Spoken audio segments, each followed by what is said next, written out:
What's up, everybody? Welcome back to another episode of the Banner Report podcast. I am your host, Cody Adams, and I am joined by my co-host, Steve Crowley and Jacob Pierce. We are coming to you on March 23rd, 2026. I am now a year older. Steve, you are also born a month ago and a day ago, 31 years ago. And Jacob, you're still in your 20s, so enjoy it. I'm kind of old for my grade. I'm turning 29 this. That's crazy. I have friends. My friends always from college. They always make fun of me for being a lot older than them because I'm like 2 years older than them when I went in. But like they're all turning 29. I'm like, I remember being 29. I know what I was worried about and what I was thinking, and it's not so funny now when your age also starts with a 3, or I'm such like all that. I'm like such an like old soul though that also is like I'm an anxious lad too. So if anything, I'm kind of looking forward to my 30s. That's how I've always been. Even when I was 21, I'm like I can't wait till I'm older. So Yeah. I'm not too worried about. I think 30s is like the prime, honestly, in my opinion. Absolutely. I think that a lot of studies have been done, whereas I think a study just came out today, actually, that some sort of research institute that said that like you don't actually hit your mental adult like thought processes until you're 32. So maybe that's why we're all children in men's bodies, aging men's bodies. I mean, look what But LeBron's doing in his 40s. yeah, and especially with how the economy forces you and you have to go to school, or and LeBron's over here, he's 41 and he's still, you know, diving for loose balls, and he just broke the Iron Man streak. So, you know who doesn't look that old, even though he's coming off an injury that would often end careers, is Jason Tatum. He's back. The Celtics, they're cooking. Second in the East. That's getting a little old. I would really like to take that first seed, guys. What about you? Or does it not really matter to you if we get to the first seed? Because it really doesn't matter, right? No, because the only team that you're going to face that you're going to have to worry about home court is going to be Detroit at that point. And it's like, we'll see if Detroit even makes it that far. Like, I'm not 100% convinced that they're going to make it to, because if you face them in the playoffs, you'd be in the Eastern Conference Finals. I'm not 100% sure that I trust them to make it to the Eastern Conference Finals. I mean, I'm not so worried about facing any of these teams besides really the Knicks in the East. And that is actually what I'm worried about the most, is that we might not even have the second seed. We might slide to the third. Just strength of schedule and how the Knicks are playing. Where they're only a half a game back from us right now from second place. So I'd want to delay our series against the Knicks as long as possible and hope one of these other teams can maybe knock them out. And then I really like our chances to go to the finals. So I think that happens best if we hit the 1 seed. But to be completely honest, we didn't look that great the past two nights we played. Last night I was at the game, lost to the Anthony Edwards-less Wolves, and probably the worst loss of the year, just with how the guys played and how you were out physicaled. And it just, a lot of the smoke around Tatum's kicking up with his injury, and people are seemingly picking camps on this matter, which is nuts to me. But ultimately that's just the nature of being, I guess, a Boston sports fan, is that you have to pick a camp that's going to divide the team every single time, or you don't know what you're talking about. Well, pay me as not knowing what the fuck I'm talking about, because I'm not picking any fucking camps. I'm just going to enjoy the team.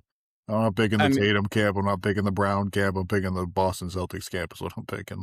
The fucking weirdos online and fucking got to make everything against Jalen versus Jason, and Jason's fucking up the team. It's like the team was 6-0 before last night with Tatum coming back. Like nothing's changed. Like he's a plus 10 net rating every night. Like he's coming off a torn Achilles. He's gonna get a couple extra shots every night. Oh well.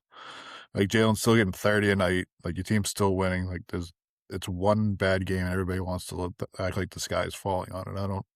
Doesn't make any sense to me.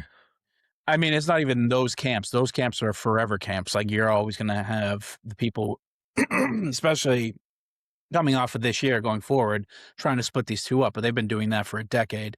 So that's not going anywhere. That's not going. You have the people who are in the Jaylen Brown versus the Tatum camp. The camp I'm talking about is like, are the Celtics, it's like between the management, Celtics team as is, the Jaylen Brown, I guess it is almost the sort of a pseudo debate about these two, but basically blaming the Celtics management for relegating Jason Tatum to this sort of secondary role, even though I don't think anybody's intentionally doing that. It's, and then you have, it's crazy to me. The Tatum stuff is, he's not shooting the ball well, but nobody shoots the ball well at the beginning of the year, really. And this is the beginning of his year. And if you take out all the injury context that we're coming off of, like, it's a miracle he's even playing. And the thing I think I was most worried about, because I'm not really worried about his shooting, I'm not really worried about his offensive production right now. I was worried about how he looks physically. And yes, he might be a bit slower, sluggish, but he still has the moves. He still has he does know when to push the pace. He's in game shape. It's just he looks a little not like he hasn't played basketball in 8 months. And he only had his first 5-on-5 in February. Like, we're not that far removed from that. Now he's getting like the Wolves, who Julius Randle's a tank. I don't care what. And then you have Rudy Gobert trying to protect the rim, one of the best of all time, and he's still finishing on the inside in the second half. It's just like that was what I was worried about. Not the fact that he's shooting 29% from 3 right now. It's a small sample size. Yeah, one thing that is really positive that like you're saying, almost like not the shooting exactly, but just how his body looks, and just on the defensive side, like he's been doing like I was seeing the net rating like difference, like he's like a positive 4+4 defensive rating, or -4 with how defensive rating works, but he's a positive with how crazy stacked this team is on defense, and with how crazy the bench is on defense. Like he somehow has a positive defensive rating impact, which I don't even think, like, not even a fault to Brown, but I don't even think he's had that all year because of how crazy the second unit is, like because of the large sample size with like how much better our defense is off the bench versus others. But yeah, he's a positive defender in this crazy system, which is definitely a test to his physical comeback, because that was what I was honestly most scared about, like losing the 1-5 switchability. He's exactly right, Jacob. He's still crashing the boards and maybe harder than he ever did. Like, he's still closing out possessions. He's closing them out with authority too. He's going up there and getting the ball. And yeah, the defensive switchability is still there. The Wolves really hated playing against our half court defense, so that's why they avoided it the whole night. We're just trying to beat us on the break every time. He's averaging a 20-point double-double almost, like, and it's 8 games. I know it's a small sample size for that too, but like those numbers aren't getting worse. It's only up from here. And also, we're missing a huge component of this offense too. So any foibles the Celtics have had recently, you can chalk it up to these 8 games in.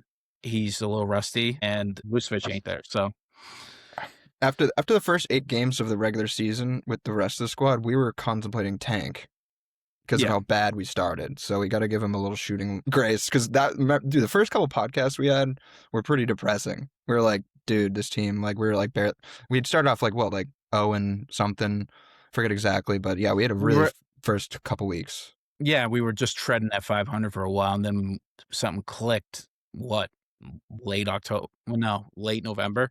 Getting in the groove with the boys. Tatum just needs to get groove with the boys.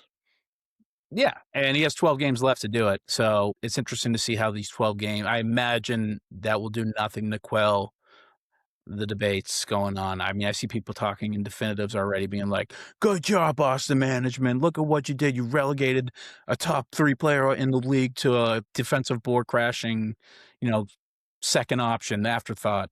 And it's like, no, dude, chill the hell out, dude. It's also a lot of like Tatum's choice too. Like if you just watch him play, like he understands, like, hey, he's not gonna try and force anything. He's not gonna try and go get the ball and force up a shot, try and get himself in a rhythm. Like, he's taking the game as it comes to him. Like, it's not like if he wanted to, he can go get the ball basically whenever he wanted and get whatever shot he really wanted to take, and nobody would say anything about it. But right now, he understands, like, hey, this is how this team is playing. This is how I'm going to fit in now until I can get my legs under me and get my shooting stroke back. Like, he's going to let the game come to him. But there's going to be moments, I think, not too far in the future, that he's just going to start feeling it. He's going to have one of those games where everything starts going down, the confidence is going to go up, and he's going to turn back into almost what we saw from him last year. And it's all a matter of time. You got to let the guy get back into, like, he's 90% of the way back into game shape.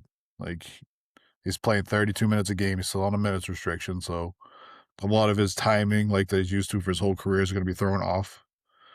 Because, I mean, he was like a 40-minute-a-game player for, like, his whole career. Now, all of a sudden, it's like, all right, now you're going to sit for extended periods. Like, I think they sat him at, like, the 5-minute mark in the third, and then didn't bring him back to, like, the 6-minute mark in the fourth. So it's like, I hated that in the moment, but I It's all the minutes. That's a coaching choice with the minutes restriction, so I it's get like, it. let him finish out the game in the last 6 minutes. I get that for sure, but a lot of that time, like if you think about it in the last couple of years, like he would have been playing probably from the 5-minute mark in the second or the third all the way down to the end of the quarter, and then probably playing the first couple minutes of the quarter, taking a break, and then finishing out the game. Like his timing's getting screwed up coming off the bench, so it's like there's a lot of factors that aren't being talked about that are going to start working their way out as he gets in more shape and get his rhythm back. I honestly don't. I can't. His usage rate is a 1 percentage point down from last season. Yeah. Like, and he's averaging like less than a shot less per game already. It's just the shots aren't going in. I have no issues with how he's played otherwise. I thought the looks were a lot of the looks were clean. It just didn't drop. And honestly, it's just jitters. It's just jitters or early season stuff for him that he's working through. It's his 8th season in the league, right? Like he's gonna work through it. He's a professional goddamn athlete and one of the best in the game. So like I have nothing but belief that he's gonna figure it out. And everything else looks like the guy I remember. I didn't. Of course, he's jumping into a new system, and that's a huge adjustment. But like he's gonna be fine. There's nothing this guy can't do on a basketball court. He's gonna be fine. Yeah, and one thing that was like with the whole him coming back, like how it will work and the usage rates and shots per game versus like people worried about Jalen also being taken off like the throne and all that and comparing. Like I saw some macro data over like the last 6 years of like how different their usage rates and shots per game really are from each other, Jalen and Jason, and like they've been pretty consistently like shooting nearly as many shots per game and like they kind of like are not far off. Like even before this year, everyone's claiming it's like so much now Jalen's team. It's like if you look at the macro data, like Jalen had a lot of usage in other years, and he Yeah, but took this is his highest by like 10%, right? Like it's well shots per game. He was only off by like 1 or 2 compared to his average. Yeah, so it's fair. like not and then you got to think about all the other guys that left, but like they've worked high usage together for like so long. And I feel like people are on such a short memory when it comes to them too. Like they think of just like 2024 and beyond. Like the years before, they were clear 1 and 2, running the offense together. Like didn't have all like the KP and the Drew, and they're a 2-man machine. We're kind of just back to that. If anything, the usages were kind of funky the last 2 years. That's it. Yeah, and it's the shots.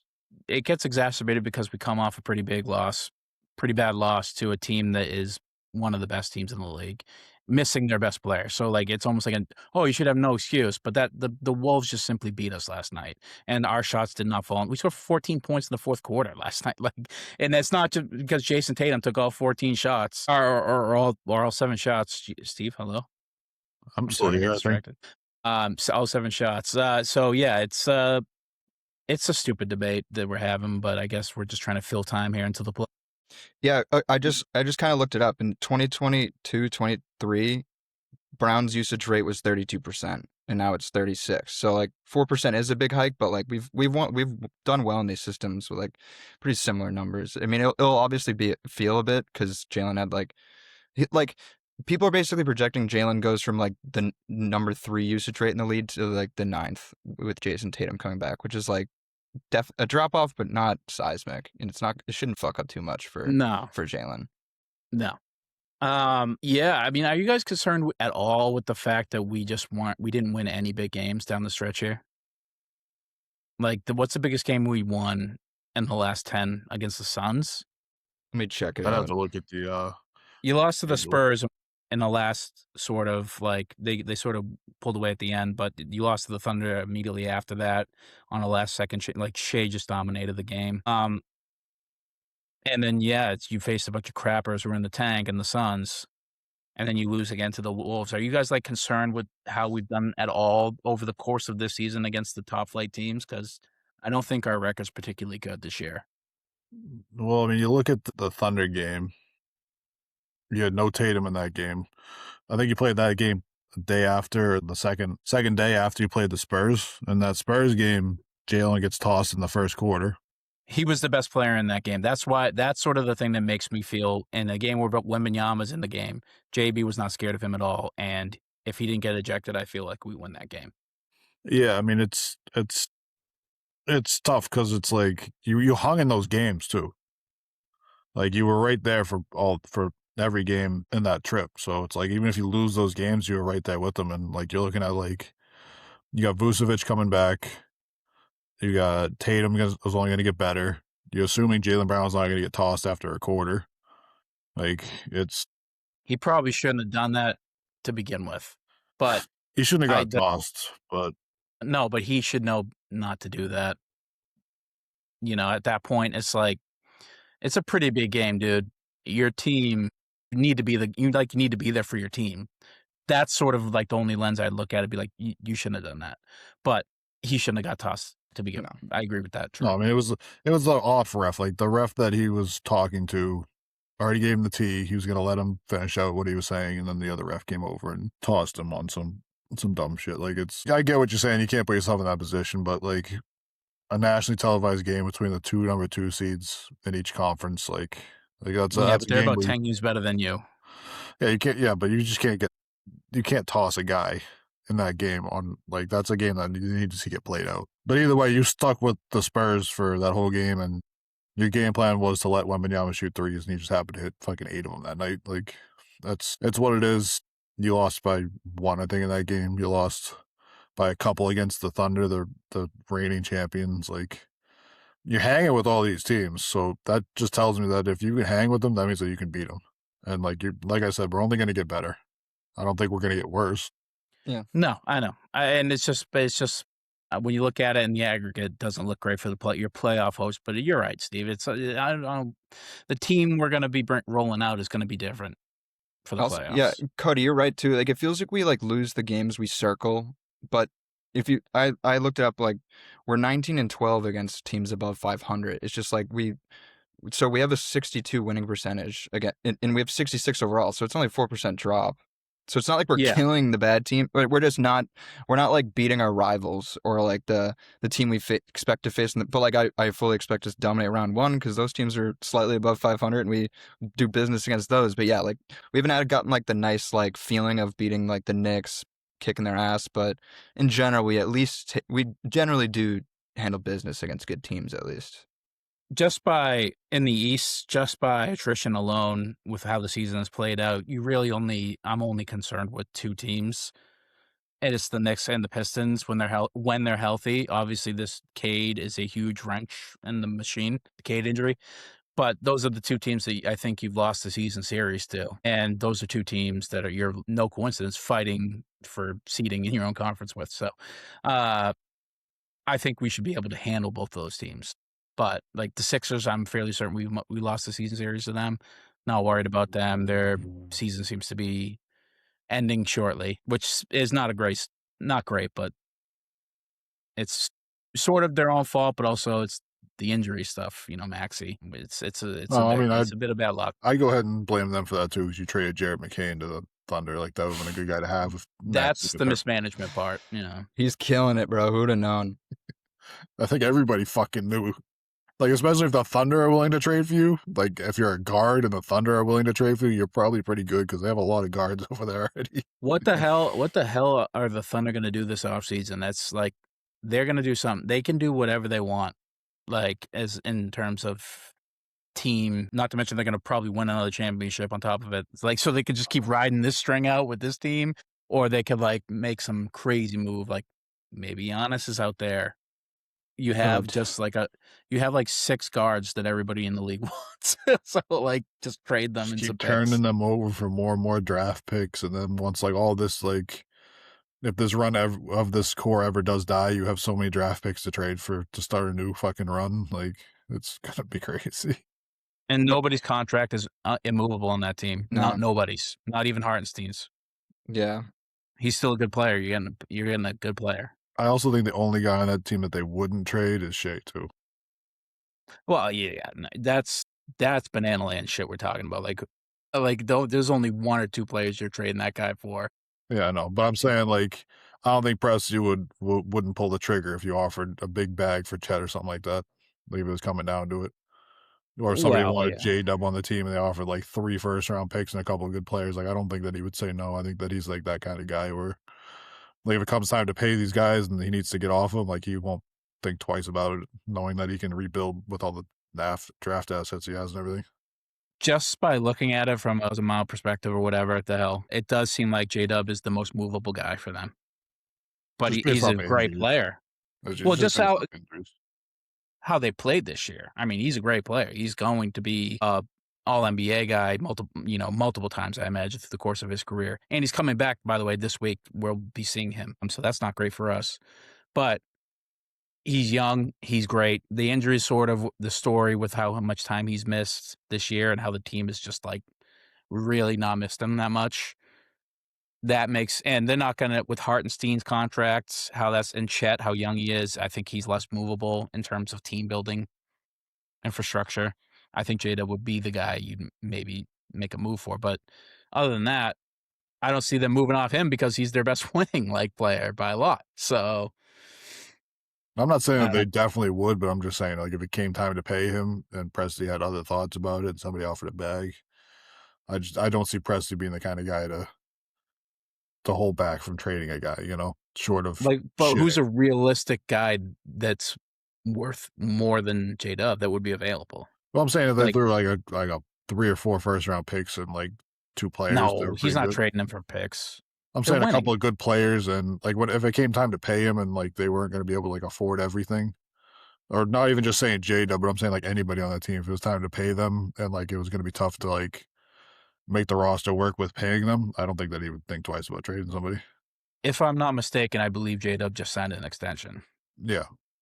So probably not him then, but I mean, like if Chet came up for an extension and it was like, all right, if we pay Chet, we're handcuffing ourselves for the next couple of years. I can see Presti like taking a bag for him, like maybe, or something, or like not even just like one of those top 3 players, but like anybody on the team. I don't think Presti's the kind of guy who's going to sit on his hands and be like, oh, like this, that, and the third. Like he seems like a guy who would move stuff to start the next rebuild if he needed to. Yeah. It's impossible. I just can't imagine. I'm saying like 3-4 years down the line. I'm not talking about like next off. 3-4 years when Shea just turns 30. Like I think he's still going to be trying to contend. Well, I'm saying like not a rebuild, but maybe a reload would be a better word for it. They seem to be reloading through the draft, which sucks for the rest of the league. Well, you got so many draft picks. You can just stuff like McCain. You can move draft assets for players that are already good at this point. There's so much. That's all I'm saying. Is like they might move off one of those guys and bring in a different guy if they have. They have infinite choices this offseason. I can't imagine there's a team better set for dominance the next, honestly, 15 years than them. They're dominating now. Like we might be a year 2 into this 15-year thing. Move them back to Seattle, baby. Well, it seems like there's going to be expansion, and that's like Simmons is carrying this cross for whatever reason that he's like anti-expansion. I get what he's saying. Trill too. I just think that it's like there's no way they're not going to do it. They're gonna do it. Yeah, expand. There's just too much money. There's money on the line here, and whether it's good for the league or not, they're gonna do it. Yeah, it's good for the money of the league. Yeah, but I also don't think competition. I think it's going to be in conjunction with some changes to the competition. Like, I think this is a dual stage thing. But I mean, like, look, we got teams. I don't think it's a one or the other. Well, we just got teams that are so bad already. Like, I don't like adding 2 more teams. I don't know how much that really makes the competition that much better. Yes, but they're bad not because of their rosters. They're bad because of the choices they're making with their rosters on a nightly basis. Like, it's not because the NBA has a lack of talent, Steve. It's not. It's just not. There's players on every single team. At least one that I could be like, I would love to watch that guy play tonight. Like just to see what he is, what he's doing. But loving to see him, to see what he is, and like being a competent and competitive player as a starter on a team is a lot different, though. Like, well, you don't think James Harden competent is. I'd love to see what Amari Williams is. I'd love to see like what he can become. But like, if somebody takes Amari Williams off our team and starts him at center, like I don't think that that's going to be a competitive team. But you're fine. But fine. Those are 2 separate things. I would like to see Amari Williams like get a chance some burn in this league. He can't even get burn in this league because there's not enough spots for him to do it. And he's a good enough player where we all kind of think that he should be getting some burn. But we also just love our Celtics bench guys. Like, I was gonna say it's tricky. We're a little biased. Like, can you tell me like the 3rd center on the Pelicans, like if he should be getting burned or not? Because like that's who the Seattle Supersonics are going to get. I can tell you who their 2 centers are. It's Missy and I Queen, didn't ask and for the I like two. both of those guys. I asked for the third one because the third Not one's the many one that's teams going to end start a up on the third team. center. Well, that's the one that's going to end up on the expansion teams because the other guys are going to get protected by the team. Yeah, okay, but then you also have guys like Jose Alvarado who played half this year on the Pelicans, and like, there's players on these teams that are worth and watch. Like the I'm not saying they're Trey not worth Murphy, for Christ's watching. sakes. I'm not Trey saying they're not Murphy. worth watching at all. Like that's not my argument. My argument is that they're not competitive. Like Yeah, but you that's can't. sports. See, not every team is competitive every year. Like that's just not. That's No, but you're some teams are adding going to two be the more worst. teams that aren't going to be competitive for years. I mean, tell that to the Vegas Golden Knights. I mean, that was a Sure. one-off. Like they went to the finals that one year and they haven't done anything since. I don't believe. I might be fucking that up. They might have won the title. But I mean, also, yeah, hockey is fine. so fucking different, though. Like hockey, you can get a Yeah. backup goaltender that's an absolute stud. Like You're that's how just they you're got on. their goaltender. I don't think what you're saying is wrong, and there is an issue of competitiveness in this league. I think everybody is on board with that. I just think that I don't think necessarily one decides whether the other one is happening, or should happen, No, I'm not arguing that it's not going to happen. It's going to happen. The league's going to do or it. should happen. The league's going to do it. It's going to happen. Like it's good money for the league. That's why they're going to do it. And Yes, like I'm happy as a pig and shit that Seattle's going to get a team back because like that city loves basketball like nobody else really. Like that's where all the pros go to run their pro-ams and shit like that is back to Seattle. So like it's great that they're going to get a team. It's just going to be like a really shitty fucking team for a couple of years, and it's going to be tough because now there's going to be fucking a whole two more shitty teams in the league. There's always going to be a Sacramento Kings, Steve. Like there's just always going to be it. I mean, look, the Sacramento Kings they might just say, hey, we're not going to protect anybody on the expansion draft. They might just say, hey, we couldn't trade anybody, so why don't you guys just take them? Like, we don't want them. How do you think it'd work conference wise? Because we're talking about two West Coast teams. Do you think they would just be like, "Hey, New Orleans, you're like an East Coast team, but now, by the way, because you should." Yeah, they're talking about New Orleans. Yeah, exactly. And, that's the only fix. Minnesota's they're talking about being a East Coast team too, because their closest team that they play is like 800 miles away or something fucking crazy like that. Yeah, or no, it's like 300 miles away. The Timberwolves' closest Western Conference team they play is 300 miles away. But then if you go to like Chicago and Detroit, that's like 100 miles away. I was gonna say, yeah, the Bucks being in a different, like the Bucks and Bulls being in a different. Yeah, they're like all like right fucking there, right next to them. But they're like, no, we only play you guys once a year on your team, but we have to travel to fucking Portland 4 times a year or something. Like, yeah, so like they're talking about making them an East Coast team, which or an Eastern Conference team, but I would love that because like I love the Timberwolves Celtics rivalry. I want to see Ant versus Jalen 4 times a year. Like that would be so much fun to watch. I also think I was trying to listen to their conversation between Simmons and Zach Lowe, and I think Lowe said the 32 teams makes it much easier to grease the skids for like a season length shortening to like 70 something games, 74 maybe. So there's things with that other people are much smarter than us and me are thinking about, but I don't believe they'll ever shorten the season. You take 8 games off. That's 4 home games a team's not making money on. Like I don't think they're going to do that, especially not any of these tanking teams that just want the money from the ticket sales. Like the Wizards want every game that they can get. Jerry Reinsdorf wants every game he can get for the Bulls. Like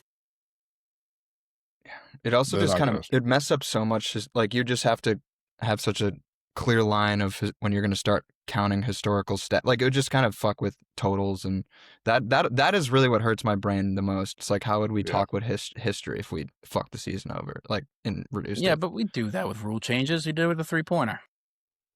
Yeah, I think people are really like, how the hell is like, what are we doing here? An extra point. Yeah, but that was also in like the first 20 or so years of the league. Or like now we've had like so many, like 75. We'd be throwing away a lot. It would just be tough to wrap your head around total wise. Adding the 3-point line was like it was like a definitive year they added a 3-point line, and then like it didn't get used for like 10 years, really, like regularly. So like it was like, all right, you can kind of like go, all right, well, Bill Walton was dominant. He averaged this many points a game before like the 3-pointer was a thing. So like you can like kind of like use like we're smart enough to look at stats and go, all right, well that guy was really good even though he only averaged 20 a game because there was no three back then and they're playing slower. Like when you drop it to 74 games, now guys like your points per game might go up by 2 or 3 points because you played less games, and guys are still going to be doing the same resting. And like, what does that have to do with the 65 game rule now? Because now it's only 74 games. You know, it's like they got to get rid of the 65 game rule, anyways. I think. Like, I think it's just. Yeah. I think it's just like calling the voters stupid to fucking be like, oh, you guys can't figure out this guy doesn't play a lot. Like, 64 games with Victor Wembanyama is a better defensive player than anybody in the fucking league. I don't care. Like, I don't care that Rudy played 72. Like, I'm still picking Vic every time. Like, it's just shortening the season. I love the idea because it's going to be more healthy guys, but guys are still going to load manage a shortened season. Well, we'll see what this new competitive address that Adam Silver is going to invest in this offseason. I imagine some things will be tweaked here and there. The 65 game rule, yeah, this is stupid because I don't know if Cade Cunningham doesn't make an All NBA team. That's like, whoa, what the fuck are we doing? I feel like it could be 60. It could be 60, and it'd make the same amount of sense. You know what I mean? And it allows it's just so many more people in. Simmons proposed a minute by minutes, which makes sense. Certain, like maybe was 2,000 minutes played. Yeah, I mean, look, then you end up with fucking guys playing in blowouts. Like, because if you got to make a certain minutes, then like the Pistons will be up by 30 on the Wizards, and Cade will be playing a fourth quarter and roll an ankle because he wanted to make a certain amount of minutes for the year. Like, you know what I mean? I think Cade has already met that mark. Oh yeah, I'm not saying he hasn't this year or anything like that, but I'm just saying like it could turn into that at the end of the year. It could turn into the same thing as the 65 game thing, where guys are going to go in there for 90 minutes of jogging around to make the minutes limit on the 65 game rule in game 82. You know what I mean? I think the trade-off would be worth it for me to switch it to the minutes thing, whatever that would be. I think the trade-off would be worth it to just not do any kind of restriction on it. Like, just let the guys. No, because you can't have a guy who gets 50 games win an MVP. Like, that's not right either. Well, if he was more impactful in those 50 games and the voters decide that, then yeah. We do have pretty stupid. I agree with you that the rule makes them sound stupid. We do have pretty stupid voters. So maybe we just carefully pick the voters more, and it would all go over better. Because we do have Stephen A. Smith, who's never voted for Jokic. Yeah, that's once. Wild. I mean, like, and you're gonna have a fucking Thunder. Like, Vic's should be getting unanimous Defensive Player of the Year, and there's gonna be a Thunder writer that's gonna fucking vote for like Isaiah Hardenstein or something like that. Like, because that's why Steph was the first unanimous MVP ever, because like there was just haters when Bron was dominating the fucking league and when MJ was dominating the league, and that's why they didn't get unanimous.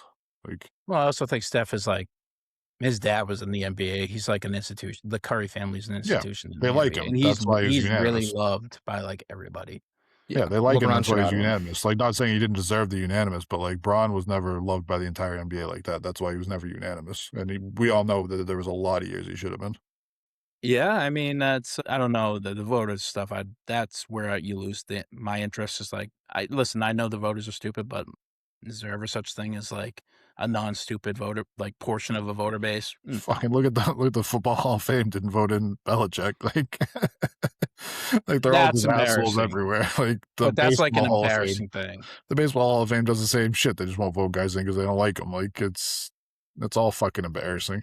Like, I agree with Kurt Schilling. Steroids. I agree with it, but Kurt Schilling's not in it just because everyone hates him. But is Ty Cobb out of the Hall of Fame? I don't think so. Really? They haven't like rescinded his Hall of Fame status? He was like a piece of crap. Yeah. Well, what did Ty Cobb do? I don't know anything about Ty Cobb. He played for I think he was like the 50s or something. He's just super pretty big racist. Yeah. Detroit Tigers in like the 30s. Yeah. Well, I mean, fuck, it took him till like 2013 to change Yawkey Way, so yeah. And there's still a Yawkey fucking community center or something like that down in JP somewhere. So yeah, that probably has nothing to do with the Red Sox anymore, though. I think the Red Sox have really tried to like disassociate from that name entirely. Yeah, they like renamed it like David Ortiz Boulevard or something like that. Yeah, I can't remember. So. Yeah, much better choice. Just don't ask David Ortiz whose wife he's fucking in the Dominican Republic. No, you can't tell. He'll get assassinated. Yeah, he paid the price. That was the wildest fucking story. Holy shit. The other guy, I'm pretty sure the other guy got murdered. Like the guy that shot David Ortiz. Like, fucking crazy over there, man. David has shooters. I remember I remember watching the footage, the CCTV footage of it. It was like such a mix of emotions. Like, holy fuck! Like David, not Big Papi. I love Big Papi, and also like that sucks. That's crazy. But also like he did fuck a drug dealer's wife. It's like you're kind of begging for it at that point, dude. I mean, come on. Playing with fire and hoping you don't get burned. Like, it's gonna happen eventually.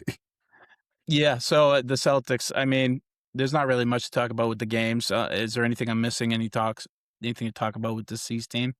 I mean, Coach Missoula, he's still in second place to win Coach of the Year. I don't see it. Pistons keep winning, so it's kind of hard to argue. If they finish out strong, that'd be pretty tough for our case. If they like finish out strong, clearly, because they're only 4 games ahead. Like if they hold number 1 with no Cade for the last like 15 games or so, that'd be pretty serious. I think that's pretty impressive. Next 11 games, I think the Celtics can go like 9-2 in that, and I think we can really close that gap. We got a pretty tough stretch, to be completely honest. Like, comparatively speaking to a lot of these other teams. I mean, we got the Thunder on Wednesday with J-Dub, so that's at home, but that ain't an easy matchup by any stretch. Then you go right to the Atlanta Hawks, who are on fire and looking like a team that's is surging into the playoffs. Charlotte Hornets, who are maybe the best team in the Eastern Conference since the trade deadline. I could see embarrassed us, by the way, last time we played them. Miami Heat, who are fighting to stay in that playoff race.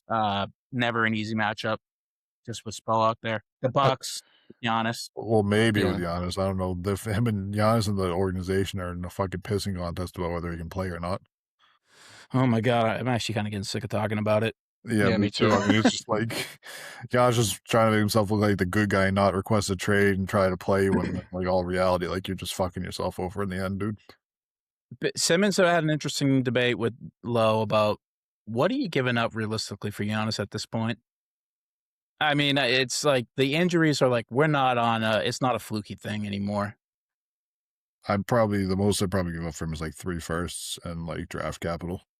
I mean, that ain't nothing, but there's obviously a lot of player capital that has to go into a trade of this magnitude. Yeah, you got I don't imagine any trade will be had without a player moving into Milwaukee.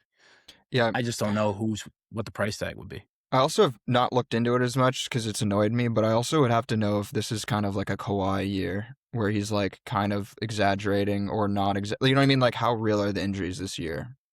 Compared to with all the noise, like I don't honestly know. Like he had a calf strain for like out for 4 to 6. I think he's had like a calf strain. He had like a hamstring thing too. So it's like a lot of soft tissue injuries. Yeah, he's also getting old. Just with all the unhappiness and noise, though, it's just tough to discern like if he's actually injured the whole time every time. Yeah, I get that for sure. And for as good as he still is a guy who can't shoot reliably. How well is his game going to age if the injury list is already, regardless of if they're like just minor tweaks, maybe he just woke up, slept on it wrong, or severe injuries. It's like, how much is this 31-year-old guy who can't really shoot the ball, who plays a physical style of play, like going to last? And just straight up, like, what's the value of that on the market? I know he's like, we're talking about Giannis here. He's having like his best season ever still. And he's one of the top 5 players in the league.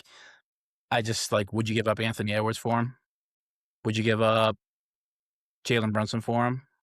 No, because I want Jalen Brunson to play with him. I would give up Cat for him. You can't run Cat and fucking no shit. You can't run Cat and Giannis on the same team. That just wouldn't work. I don't think. I think we're all in agreement that Cat is not making up the delta of talent disparity in that trade enough for where the Bucks. No, you'd have to give up Cat and picks to make that work. I'd want another player too. You'd probably have to get another player just to make the money work. So I think that Giannis is on like a super max. I think it's a little bit more than Cat's. But would you rather Giannis or Donovan Mitchell going forward?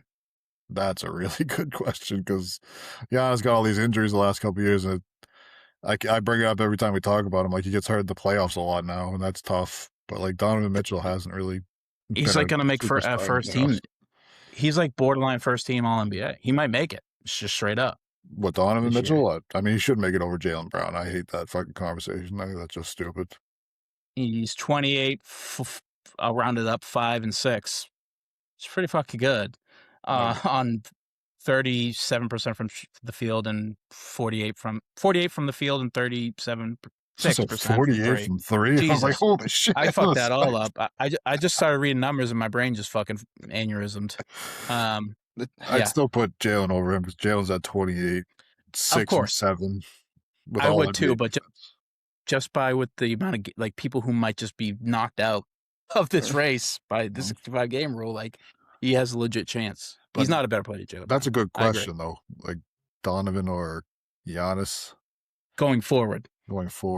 Donovan, I think, is younger, and he doesn't really get hurt ever, other than I can remember, unless I'm like blanking on something. Where does a healthy Donovan ever get you though? I mean, like we've had 1 year of healthy Giannis going through the playoffs, and it got you a title. But since then, we've had injuries every year. It's like, do you want the paper tiger guy, or do you want? I don't know. It's just, I get what you mean, the health wise, but like we're talking about like a generation guy that can carry you to a chip versus a guy that I don't think could be a number one on a chip team.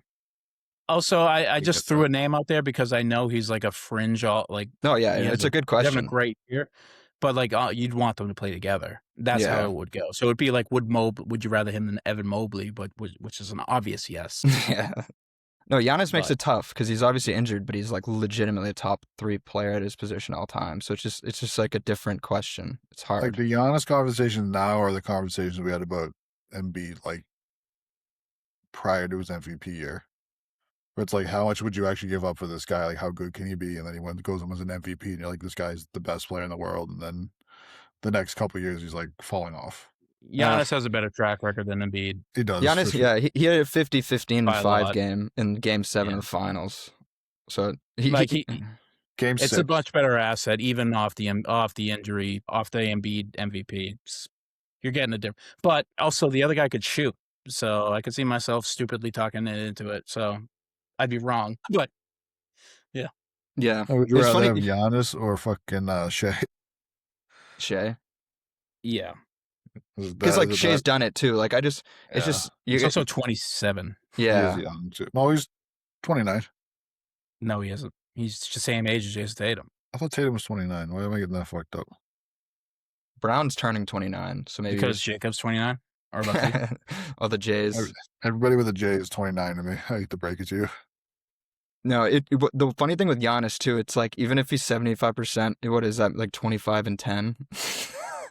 Yeah, with like 3 or 4 assists of stealing a block. Like, yeah, Shea's 27, about to be 28 this year. Like as injured as he's been averaging 32 and like 13 the last few years. He's just absurd. But yeah, I get what you mean. Like he's very physical. It's like we saw with Westbrook. It's like Westbrook had a decline. I mean, he is short, but I think a big thing is that Giannis's availability has really been the issue in the playoffs. Yeah, I think it also that's a tough argument. That's a tough argument to fight on because everything else is. I agree. It's like he's the best. He's one of, if not the best player in the league when he's healthy in the regular season. I also think that's becoming sketchy. It's just when he hits the playoffs that recently post title, it's like, fuck, man. I think maybe his style of play just catches up to him, and it's only going to get worse as he gets older. Maybe with a real team, it doesn't though. That's just something to consider. You got to think about the load he's had since the Drew trade. We'll talk about percentages. Pause. I shudder to think what Wemby is going to go through this playoffs. I'm a little bit nervous for him because it's going to get very hard soon, and he's not reckless by any stretch, but he's who he is, and he hits the floor a lot for being as big as he is, and I get worried. I think that's part of the reason why they don't play him. I think that's why they play him on a minutes restriction like during the year. He's just too much of a dog. I understand, but the game also gets a lot tougher in the playoffs. I know, but I'm saying that they're saving his body for the playoffs where like maybe he can take a little bit more of a beating in the playoffs, but like he's going to be tested. He's going to be tested. I think that the Spurs are just so well coached that I think that they're going to save him from a lot of those situations where it's like maybe we don't have you going to bang with Zubac isn't in the West anymore, but some of these monsters out there, maybe we can find a way to like work around that. Like double big like with Cornette. They got Cornette out there to go get the shit kicked out of him by like a big guy. Like Harrison Barnes he's an all right defender. You can kind of throw him at some power forwards that maybe are more physical, like a Julius Randle or something like that, to save him from that. Like put him on Gobert because Gobert's not gonna do shit against him, obviously. You can try all you want, but your weaknesses will be exploited in the playoffs. But because you're just facing guys who will do it. But like What that can weaknesses do it. are we talking about with Wemby? Like he has a hard time covering guys that are more physical. Like he still does a really good No, job of it, you know? yeah, no, but it's like every player gets tested, and this is his first It go would at be it. first, yeah. It's So, exciting. like, Exciting but scary. listen, we think the same thing with Joe Mazzulla and Jason Tatum against the Magic last year, but he was getting fucking slammed on his way up to the rim, like, multiple times, so on borderline like, it's that stuff amps up at this time, and, you could try all you want. I'm sure who's a great coach, Mitch Johnson, right? Jesus. Yeah, I think so. Yeah, he he'll be able to do this stuff, Steve. I 100% agree, but it's just I want to see him be healthy. That's the only thing. Yeah. I think he'll do fine. I think he'll rise to the occasion because that guy does it. He's 22 years old, but I have no doubt that he's ready for the moment. But I'm really excited about just seeing him on a minutes restriction in the playoffs and just let him loose and seeing what he can do. But I say that to say that Giannis's game, he does not have the benefit that Wemby has, where he can't shoot the ball like Wemby does. He plays a very physical style all year long, and it only gets more intense in the playoffs. And I think that we've seen him break down recently, a lot more recently than when it hasn't. So that would be your big concern as he's getting older. He's not old, right? Yeah. He's only 31. He's getting older. You guys are coming to the dark side. To my load point too, it's like like obviously like it might be it might be the reason he's fizzling out, and like sure like the whole like get him to a right situation, but like are we too far? Like has he already spent his limbs because of the past 3 years? Like my theory could be true. If you slide him to a team where his usage is down, he'd be fine, but maybe that ship's sailed. We'll have to see. I mean, if you can get him on a team where like his usage goes down and like his games played goes down too, like I think that you could make that work. And I think that really goes into what a team would be willing to give up for him. Because like if say if the Hawks want him, well, yeah, if the Hawks wanted him because they don't really have anybody over there and they know they're going to be using him all the time, like they're probably going to give up a lot for him. Well, mad disrespectful to Jalen Johnson. Jesus. Well, Jalen Johnson, yeah, but like the ball's going through Giannis every time when you got Giannis in the court, but like if like the Knicks traded for him, like maybe they're going to give up Cat and less draft capital because there's more to work around with it. You know what I mean?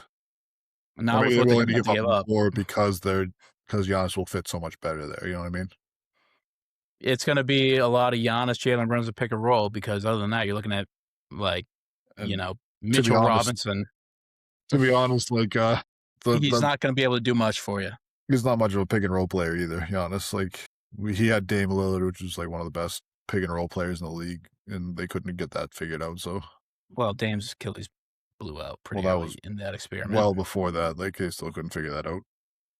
Yeah, but I mean, we said we're sick of talking about Giannis, and we just spent 10 minutes talking about Giannis.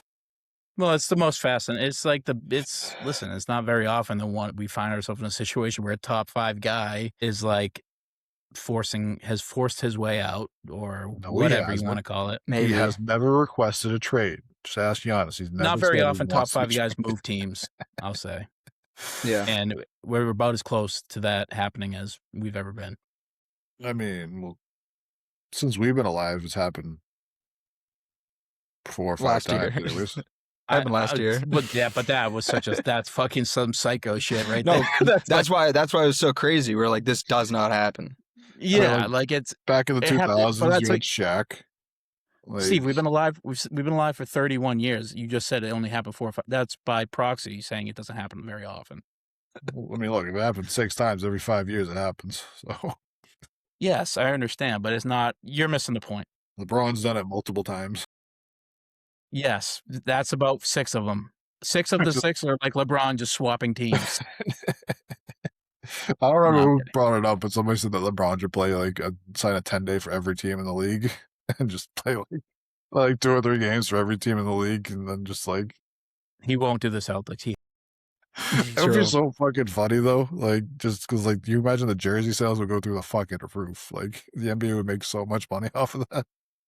Oh, for sure. Also, especially the LeBron James lovers, they'd be like, cool, I have 30 fucking LeBron James jerseys now, 1 for every team. Imagine the Lakers fans having to twist themselves in the binds if he does play for the Celtics. Imagine, yeah, that'd be... Oh, they would love it because half the Lakers fans hated him because he's not Kobe. Yeah. Kobe would never go play for the Celtics. Oh my God, Kobe would have never left the Lakers. Like, that's all they're going to talk about. Meanwhile, he did want to at some point badly. multiple times. Yeah. Just as a point of contention or issue I have, I still see LeBron sucks shirts for those vendors outside the Garden. It's like, I hate that is such a fucking shitty look. I hate it. It's over. It's been over for so long.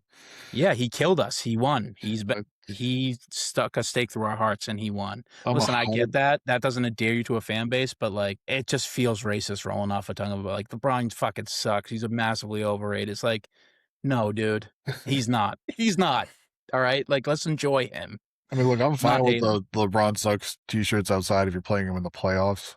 Like especially all those Cleveland years, like I was fine with it then because like, hey, let's just hate the player, the best player on the other team. Like, let's just hate on him. That's fine. But like now, it's like, dude, like LeBron hasn't been a rival of ours in 8-9 years since he left the Cavs. Yeah, like it's been forever. Like, there's no reason to be still saying LeBron sucks. Like he just broke Robert Parrish's record for most games played.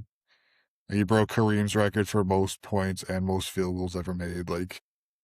Yeah, it's also just not a fact. LeBron James has never sucked one day in his life at basketball. Like that, no, he doesn't suck, dude. He's been the best at the sport. So like that's just not. I get it. You're trying to rattle his cage, but it's also like you said, the rivalry's over. He won it by a landslide. But we got him. It's also right next to. It's also right next to the same exact type of shirt. It's just a green with a shamrock and on it with white writing, like Titty Garden. And it's like, I'm like, oh, you really are appealing to like the white trash fan base of Boston. So, if you imagine be like, honey, you look great in this Titty Garden shirt. I mean, someone's probably saying that, to be honest. And also, like, I did. I saw a guy in my row have one. That's funny. God damn it. Speaking of the Parrish thing too, have you guys? I've been fucking with the whole patch thing this year. How they give like how they do like patch like for the record that they're like they just broke like how Shea has the 20. I fuck with it. It looks clean. Yeah. And yeah, they have it for Braun now too, where it says like all time leader in games played. They did it for the All Stars too this year, right? Like something like that. Before everybody when the All Star team was announced, they gave everybody a patch.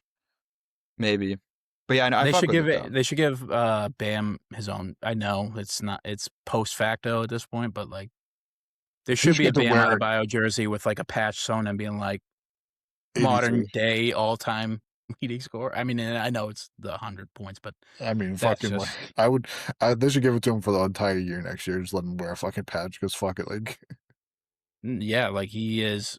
For all intents and purposes, the all-time points leader, and I know Wilt's there, but I've never seen that. You'll never see that game, so to me, it might as well have been a different sport. Dude, if you look at the Wikipedia too, they literally mention in the Wikipedia that they were doing the same, if not worse, things than they were doing in that game when it comes to fouling, and the other team was actually being way more egregious about it. They're just giving it back to the Warriors. It seems like. So, if anything, it was funny. Like people bring that up, like we just don't hate that performance because it's not on tape, man. That's it.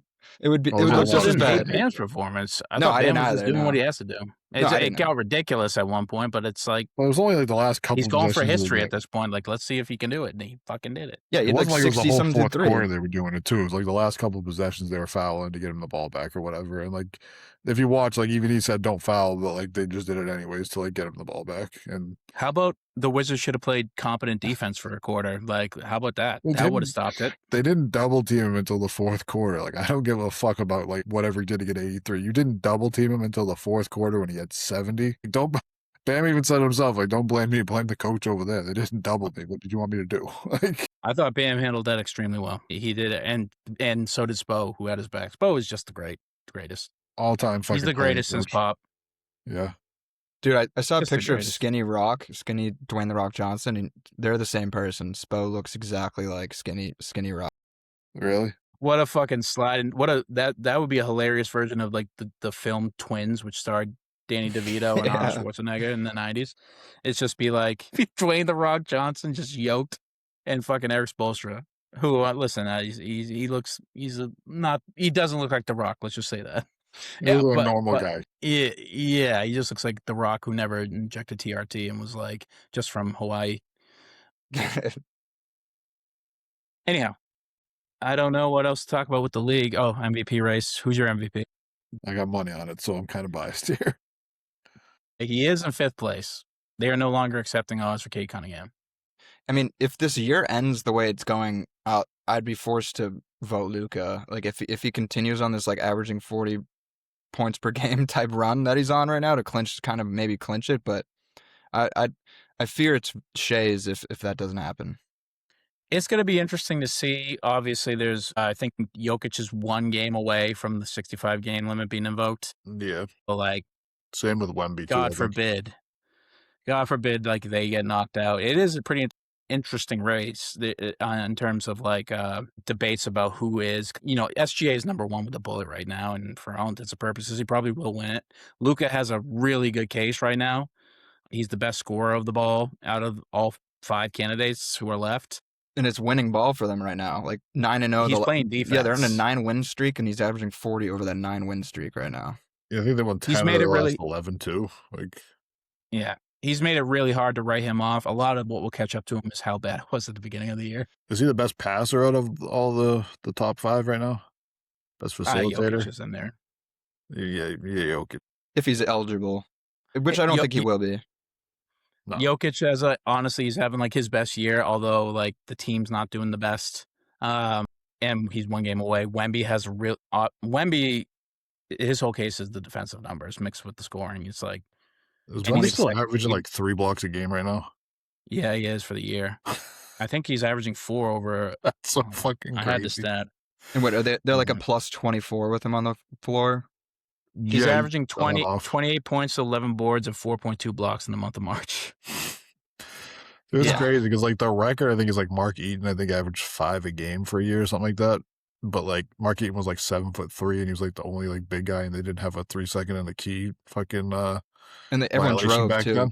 Like he also made scoring 28 points a game. Yeah, but like I'm just saying it's crazy. He was averaging 5 a game with like all those rules like bet for him, and then Victor's doing it in like the most athletic, like most high level basketball ever be played. He's still averaging fucking 3.5 blocks a game per season. Yeah, the spacing just doesn't allow for Mark Eaton type numbers now too. Like the shots at the rim numbers are insanely low compared to back then, obviously. Yeah. And like the quality of shot at the rim too. Like guys are smart when they drive to the rim, like they're like, all right, they know if they have it or if they don't really force anything there. Yeah. Also the speed of the game has changed. Like the guys hitting the rim, the guards, it's like you have legitimately a fraction of a second to like get a perfectly placed block on it. Yeah, like Tyrese Maxey's coming down at you fucking full speed off of a pick. Like you better time everything perfectly to get that ball because it's in if you don't.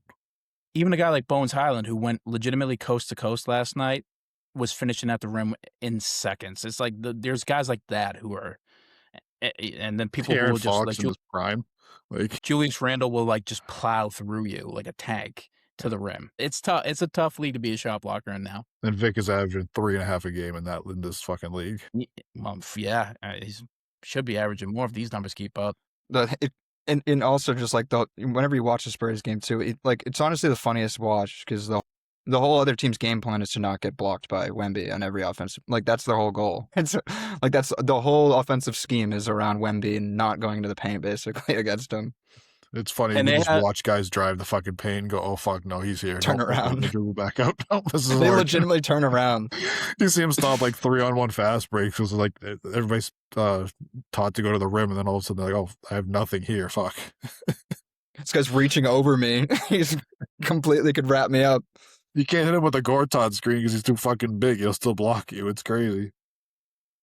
The Spurs are worrisome, I think, in these playoffs for everybody. Just with they have Wemby, who we talked about for how good he is and influential, and he is obviously the best. He might be the best player in any series he plays. But they also gave him like Stephon Castle, who's like maybe a better Marcus Smart already, like at prime Marcus Smart, just because of the way he can score the ball and his defensive ability, his two-way ability. It's like it's pretty unfair to have 2 of those types of caliber of defenders on the same team. Yeah, I mean, like De'Aaron Fox is not a fucking scrub defender either. Like when he wants to step up, Harrison Barnes is such a smart defender. He's been in the league for fucking 35 years at this point. Like Luke Cornett, we saw him play for us last year. Like he's not the most athletic guy, but he knows every. He ain't scoring the rocket. Knows exactly where he needs to be. He deters people at the rim. Like the team is just built like perfect. Like, and they're they're in a real going forward. they're in a real prime position to be like the one thing I imagine if they lose is like just their shot making might fail to the like a team like the Thunder who can stop you on the perimeter and give you a real tough time. That's the only way I see them losing this year. Because other than that, you're right, Steve. They are like a perfect team. Like just because of what Wemby does in the game is, but to also have guys like Stephon Castle, that's unfair. No, yeah, they're similar to the Thunder and the Celtics too, where they just kind of have such a deep bench of dogs. Like the Carter Bryant guy is getting more time right now, and he's just being a menace. Like, and he's like their 9th or 10th man. Like they're just deep as hell. We really do benefit being in the East, just because just in the grand scheme of things, take a decade look at how the NBA might play out. Like we could be in for some great final series.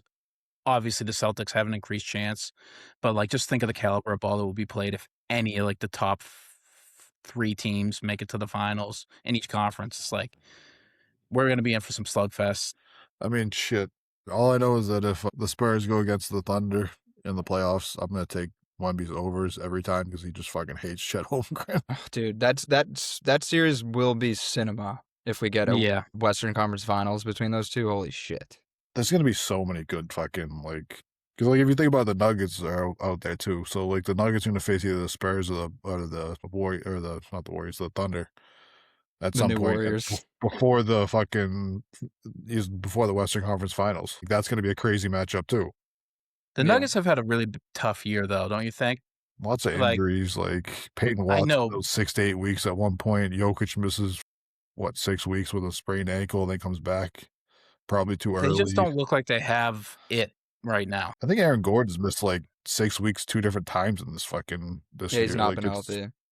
I wonder how much it has to do with the coach. It is a new coach. I think I might be like, if I'm souring on anything, it's not the roster. It's not obviously Jokic. It's like it's got to be something going on the bench there.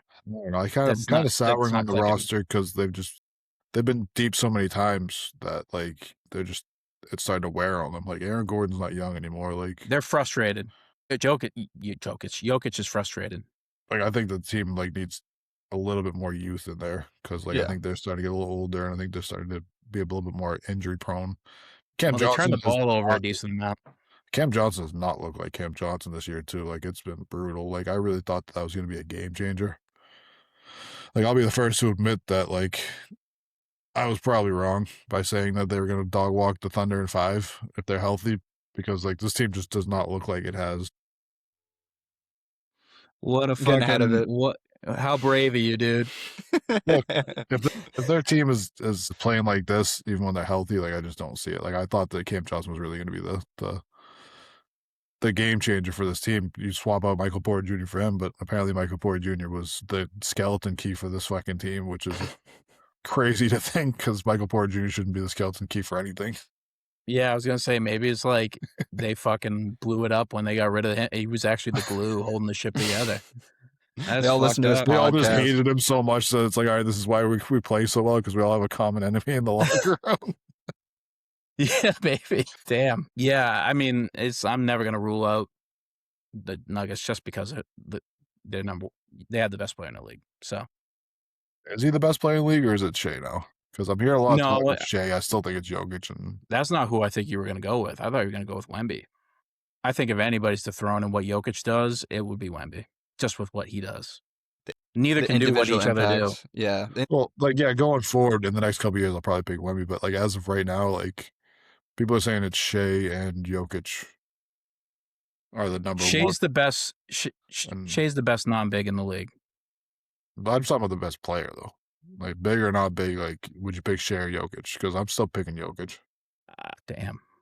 I mean, for a game or for like going forward, because SGA makes it a little bit easier being younger. If you want to win the title this year and you built the perfect team around both of them, it's fucking impossible. That's an impossible question. I mean, that you're shading it more towards Jokic. I will say you're building the perfect team around both of them. Like it's Jokic. The Thunder have pretty much a perfect team. I'd still probably take Jokic over Shea right now. I can't just like laugh at you. Yeah, maybe. I mean, maybe. I mean, he contributes more individually. Whether or not you think that's like whether like you think Shea's strength is that he can fit and not have to do that. It's interesting, but yeah, I mean, Jokic does more for winning for his team, I'd say. Yeah, I mean, sure. All things being equal, I guess I'd take Jokic over Shea. But I think the actual debate should be, would you take Wemby over Jokic? Yeah, No. his defensive That's impact more is pretty interesting to similar me. to it's funny having complete different ends too. I mean, obviously Wemby's great at offense, but his like defensive on-off numbers are similarly as insane as Jokic's offensive on-off numbers, basically. Yeah, I wouldn't take him right now. No, in the next couple of years, I might though. I think I might take him now, I dude. mean, what Wemby's Jokic, really making it hard. like, What if he wins a Jokic is fucking doing? title? Well, look at what Wemby's doing. What if he wins a title with this team? A team that couldn't. Well, like now They're going to win more games this year than the last 2 seasons they had combined. What are you talking? Now you're talking about like what if Jokic wins the title this year? That would be Well, fucking I mean, nuts. then he reaffirms what we already all knew. But like, So like you can't. I don't think just I've say seen a what better if and player then be than that. Wemby. That's the reason why you picked him. Like what if Well- Jalen Johnson starts averaging 50 a game, but you take him over Wemby and Jokic? Like and what if doesn't count? Like For this season, as of I mean, right now, like Wemby's been the better player. For this season, Wemby's been the better player. no, I don't think so. I think that Jokic has been the better player this year. Well, compare the teams. Compare. Well, we just talked about all the injury What they did. problems that the Nuggets have had all year, and the Spurs have been relatively healthy all year. Okay, well, the Spurs with this roster, the past 2 seasons have won more games this season than the past 2 seasons combined. So what's the denominator? Wemby being healthy because Wemby missed all last year, so I can't really blame a team for tanking. I rest my because last case. year. Wemby is the X factor. He made them better. He's playing on the better team. Jacob, you taking Jokic or Wemby right now? I mean, just like I feel like just If because you of have what to win the title this year, Jacob, are you taking Jokic or Wemby right now? well, because of what Cody said earlier, this is the first test for Wemby, so it's kind of a gamble. It's hard. I'm going in blind. I'm at a disadvantage making this argument, but I do think all year Wemby's been the better player consistently. It's just so tough because I was just saying that they just do such different things. Yeah, I don't know. It's tough. I mean, look, we also have the minutes restriction issue with Wemby, so we don't even know his full stats. I think it's definitely arguable. There's really no way to beat Wemby. There's really not. Like, the way everybody thinks you beat him is like you get him out shooting the shot so he's not inside. But even then, when he shoots the ball over, I think, his average, they're like undefeated in those games. Like, there's really no weakness in his game. Not that there's a ton of weakness in Jokic's game, but if there was, it's the defensive side of it, and Wemby's clearing it. Jokic is no averaging problem. 28.5, 11.5, and 10.5 this year. I understand the counting stats are nuts, That's crazy. but he's also not averaging 4 blocks in the month of or March. 12.5 3 on the rebounds. year. Sorry. Wemby's averaging 11 rebounds. I was just addressing the fact that I shorted him by a rebound. I'm not saying that like he's like a way better rebounder than Wemby, but like I think that offensively, like I think that Jokic carries the team so much higher of a level than Wemby carries the team defensively. No, that's just incorrect because look how it played out this year. I mean, this year, like, yeah, you got 1 year under your belt, but I still don't think that Wemby's playing better than Jokic this year. You didn't go into this season thinking that the Nuggets team was worse than the Spurs team. You actually probably thought they were better of a team. Look how it's panned out. I mean, And like, you at can't that say it's point, then, because of the like, injuries, because Wemby's also about to miss probably the same amount of games as Jokic. I mean, so is Jaylen Brown the best player in the league then? Because we went into this year thinking they were going to be like a fucking 7 seed, and they're a 2 seed. So No, but you're using the fact that the teams aren't actually on equal standing. The Spurs team is much better, would you say? I think if they face each other in the playoffs, I think I'd take the Nuggets in that for sure. Okay, well, yeah, you don't learn your lessons because you also took them dog. You said the dog walked the thunder, and I'd still even if like who's the guy? Who's the guy Thunder who like beat the Thunder? Who like who's the team that dethroned the Thunder this season, and who would lead that team? it doesn't mean that you would take them over Jokic in that team. Like it's a different matchup too. Okay, Jokic, you're one-on-one weaseling out of every single thing. I'll just say Wemby's been the better player, and I feel justified in saying that. I think that Jokic. Jokic has insane counting stats. Well, look at the MVP odds then. Like Is Luka Doncic a better player than any of them? I mean, you could argue that the last couple months he has been, yeah. Okay, you can argue the fucking sky is red. Doesn't mean you're right. That's what you've been doing with me for the last 10 minutes. No, you've been doing it with me. I'm very clear on what I'm saying.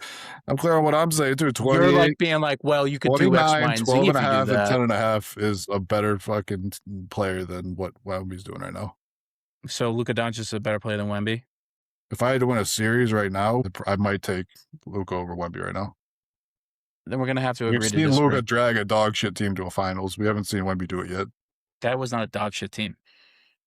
I mean, what is anybody on that team doing right now? Huh?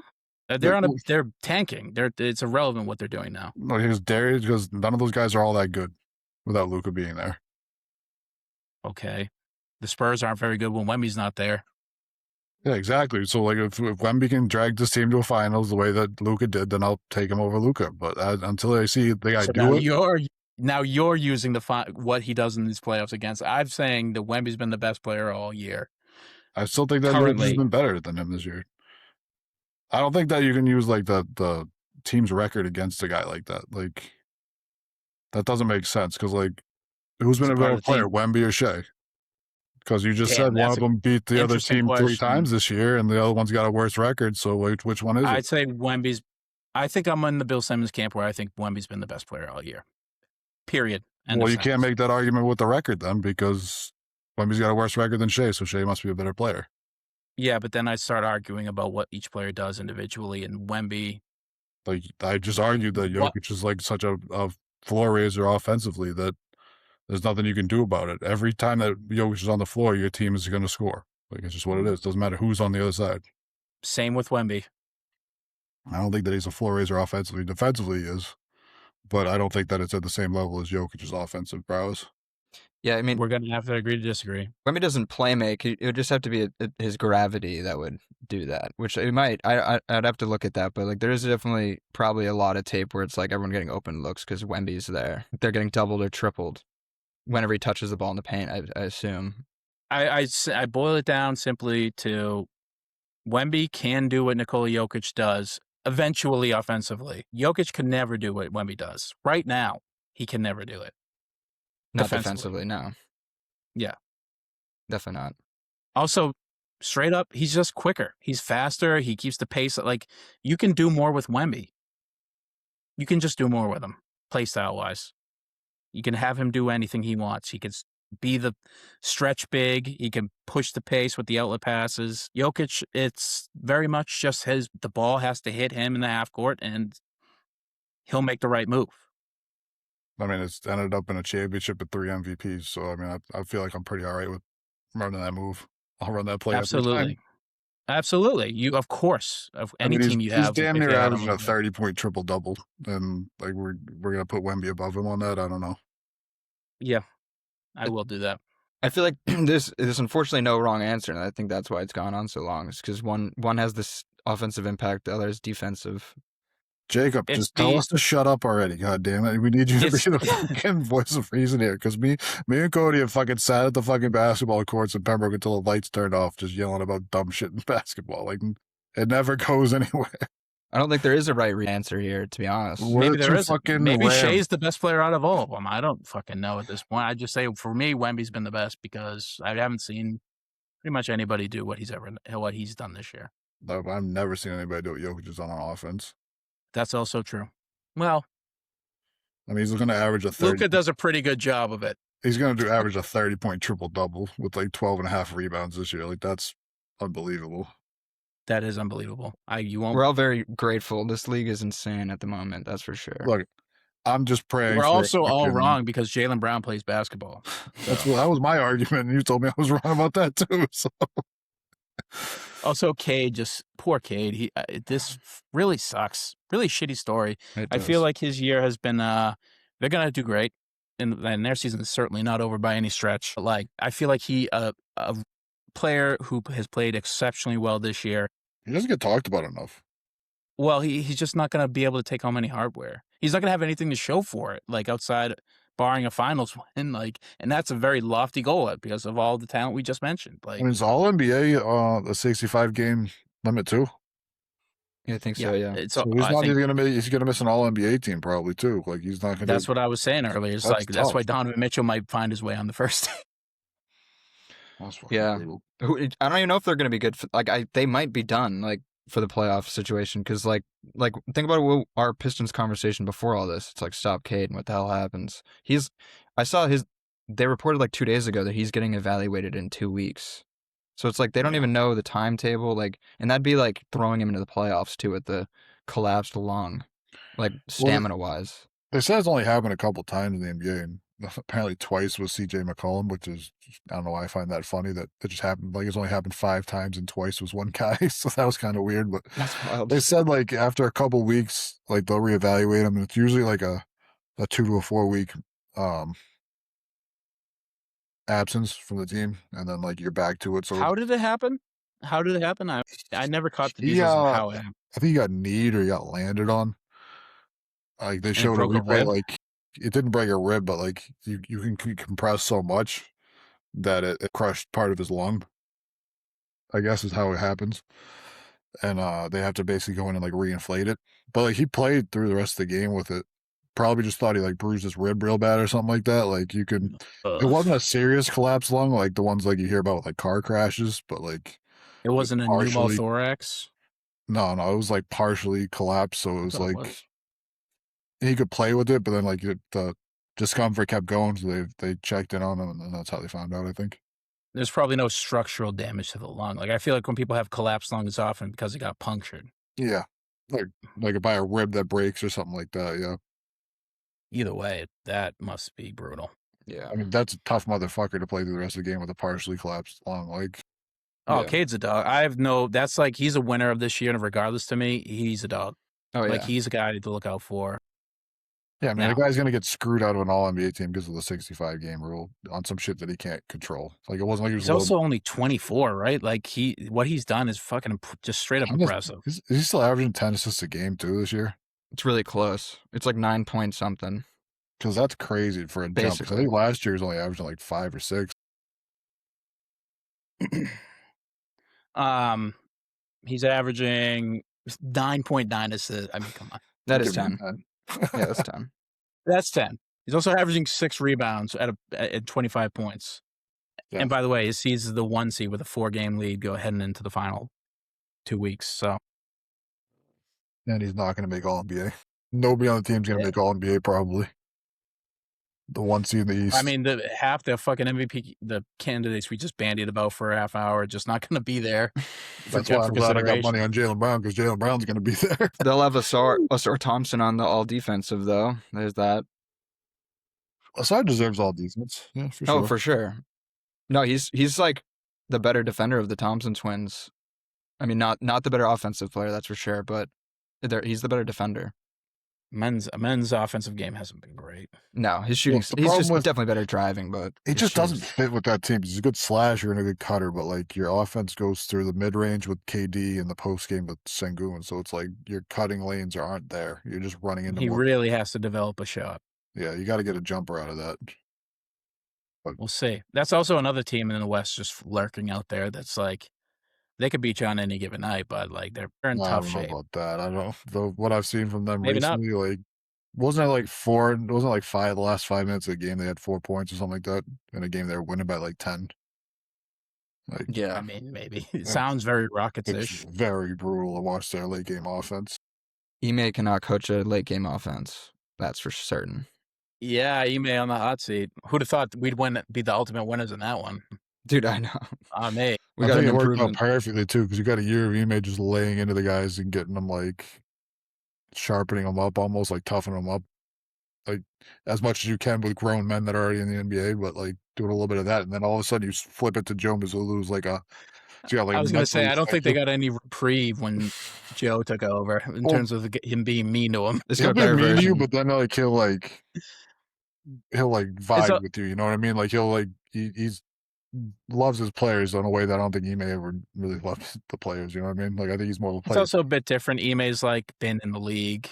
He's older. He is about 10 years older, right? Like it's a bit of a more of a respect thing that Joe Maz definitely didn't step into the role, I imagine, with just because he was so young and he never played in the league, but has earned every ounce of it back, plus some, with just how he coaches.